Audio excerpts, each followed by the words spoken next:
those questions. If you have a great resume and they don't have dates on them, then their guess is as good as anyone else's. Did you work that 3 months? Did you work it 3 years? Did you work it 10 years? So you have to tell your reader how long you were there. That's a sample of that's actually a real resume that guy sent me. I probably should take off Craig's name. I hope no one knows that guy. But that's his resume folded up like that. Turn that page quick, would you, Robert? There's a sample of the resume that's on our site. And it answers those 3 questions immediately. You can see where the person worked. On the second line on Films Unlimited, how long they were there from 2010 to 2010, rights and permissions coordinator, and then bullet what they did, bullet. So that's an easy resume to get through. Readers of resumes such as human resources, now executive probably will spend a little bit more time, but HR is probably going to spend 10, 15 seconds on your resume. So they just want to highlight, so you don't need to make it difficult. You just need to give them a glance of what you've done. Yes? Yeah, we in the industry do shows rather than being at a specific place. Do you need to put dates on when you're doing a whole series or something like that? That's a different side of the business. I haven't done a lot with that. But I think everyone's going to want to know when you were there or how long did you do that for. I mean, sometimes if you worked a show and you were there maybe 5 days, and another show you worked 2 or 3 months, maybe you could hide it a little bit. I wouldn't lie about it. I just probably wouldn't put the date on that. Interviewing. Interviewing is the key to landing the job. And so there's a couple of points that I think that are very important. Don't oversell your passion. Be excited about the position you're interviewing for. They will not hire you if they think you want to be somewhere else. So that's one of the biggest mistakes that people make. They come to, well, it's okay with me, but I'm coaching them often on landing a job with a studio or an executive. So if they're going and they're interviewing for the vice president of development over at Disney, and they want to be a writer, I coach them through that process. And then they go and they tell the person that the real passion is to write. But the job they're interviewing for is the assistant to the VP of development. They're not going to hire you. But guess what? All the producers are going to come in and pitch to those guys. So, you just need to get in the game. If you're with a studio network that offers what you want to do, get in the game. Because right down the hall is the department you want to be in. And what you don't know is 3 months from now, one of those people are going to leave. So if you're around there, if you're around people, then you can make things happen. Don't let your passion be mistaken for obsession. So sometimes people will come in, they'll interview with me, and they're pretty excited, but they're almost obsessed with working in a particular department. And so in entertainment, people are like, Ted, I need someone that's not going to weird me out. And so those are the conversations they have with me. Many times I'll talk to human resources, they'll tell me about the job, then they'll tell me about what the executive wants. Sometimes I'm even talking to the executive. And then I'll call the person up who's interviewing for them. Sometimes I'll have 2 people on the line at the same time. I just did this recently with Disney. And the 2 girls that I interviewed simultaneously, they both were up for the same job. And it was very difficult for her to choose, the executive who chose, which person to choose. They were excellent. They followed script.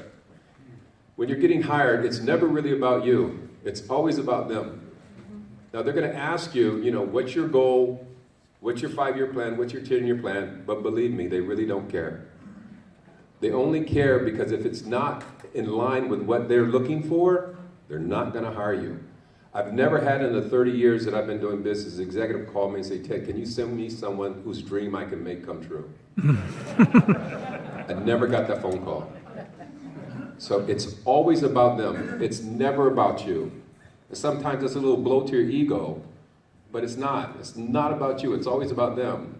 So if you can humble yourself and have a low, modest view of one's importance, then you can truly understand and have a conversation and have an interview that will be empowering, because then you'll ask the questions that concern them.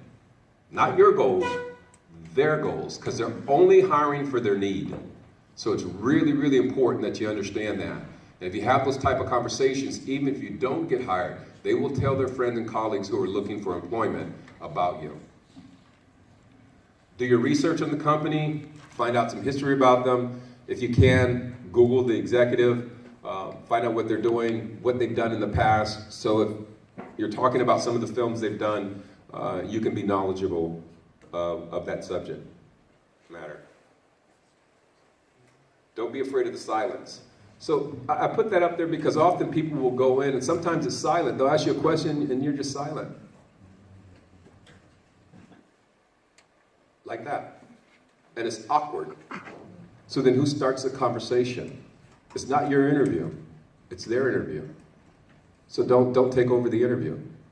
Let them have it. Now if the silence goes too long, then you can say something that's uncomfortable. But it's really not your interview. Silence can be powerful. But you don't need to fill up the room all the time with your airspace. You're not responsible for managing the silence. Phone interviews. This is happening more than ever before. I would say when we started, in the first probably 15 years, I chose the person who to send. Then it shifted where they wanted to see resumes. Now it's shifted where they want to have phone interviews. But they used to have phone interviews for assignments that were going to go maybe a month or 2 months. Now they want to have phone interviews on assignments that are less than a week. A phone interview. Just trust me that I'll send the right person. But the reality is they have little faith in their HR. And so when I'm contacting the departments, majority of the time I'm contacting them through human resources.